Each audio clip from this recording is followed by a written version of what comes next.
Praise lord అందరికీ వందనాలు. Praise lord అండి, అందరికీ వందనాలు. మాది పొనుగోడు గ్రామం. నేను ఒక బాధ నుంచి మళ్ళీ దేవుడు నాకు మళ్ళీ ఒక పునర్జన్మ ఇచ్చాడు.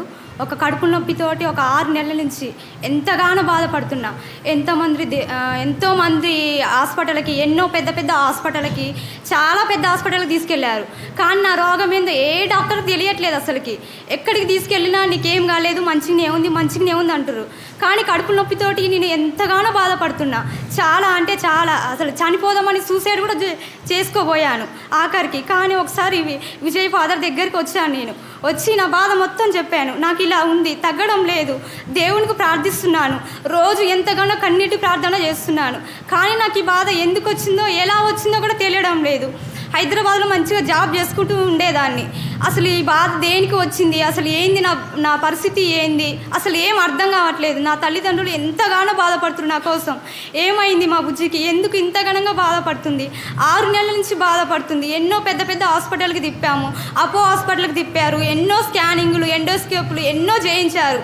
ఎంతమంది దగ్గరికి వెళ్ళినా నాకు మాత్రం ఏదీ లేదు. కానీ దేవుణ్ణి అడిగాను, దేవా అసలు నాకు ఈ బాధ ఎందుకు పెట్టావు, అసలు నీ చిత్తం ఏంది, నీ ప్రణాళిక ఏంది నా పట్ల, ఎందుకు నాకు ఈ శ్రమ కలిగించావు అని దేవునికి ఎంతగానో మొరపెట్టాను. ఎంతగానో ప్రార్థన చేశాను. విశ్వాసంతో కన్నీటి ప్రార్థన చేశాను.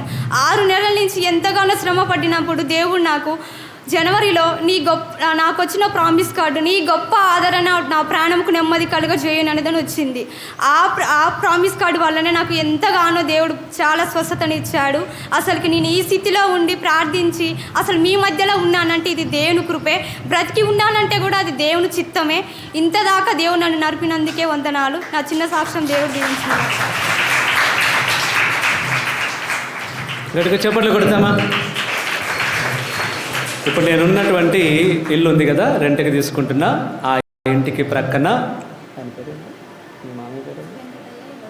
వెంకటయ్య వినోద ఉన్నారు కదా, వారి యొక్క కుటుంబానికి చెందినటువంటి ఆమె సెలవులకి ఆ రోజున ఒకరోజు ఇలాగే బాధపడుతూ వాళ్ళ అత్తమ్మ తీసుకొచ్చారనమాట. ఫాదర్ ఇట్లా బాగలేదని అంటే ఆమె ముఖంలోని ఎంతో బాధ, ఏడుస్తుంది.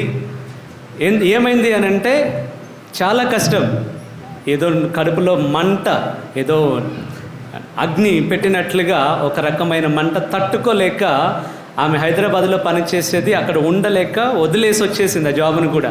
నేను ఉండలేను, నేను వెళ్ళలేను, తట్టుకోలేకపోతున్నా అని. ఎవరెవరి డాక్టర్స్ దగ్గరికి తిరిగినా కూడా వాళ్ళు కూడా చూస్తున్నారు, చెక్ చేస్తున్నారు, ఏమీ లేదని చెప్తున్నారు.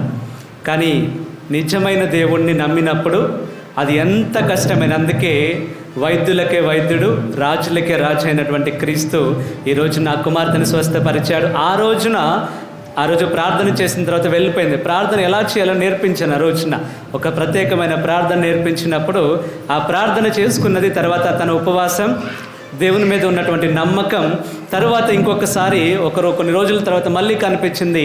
మొదట్లో నేను చూసిన ముఖం, తర్వాత నేను చూసినటువంటి ముఖానికి చాలా తేడా. ఎందుకంటే ఆ రోజు బాధ, తర్వాత నేను చూసినప్పుడు సంతోషం. ఎంతో సంతోషంగా, ఫాదర్ ఏమీ లేదు, పూర్తిగా తగ్గిపోయింది. మళ్ళీ నేను వదిలిపెట్టి వచ్చిన జాబ్ దగ్గర నన్ను ఇంకెక్కువ ఇస్తాం తల్లి రా అని పిలిచి మళ్ళీ ఆ జాబ్లోని మళ్ళీ ఆమెను తీసుకోవడం జరిగింది. గట్టిగా చెప్పలు కొడదామా?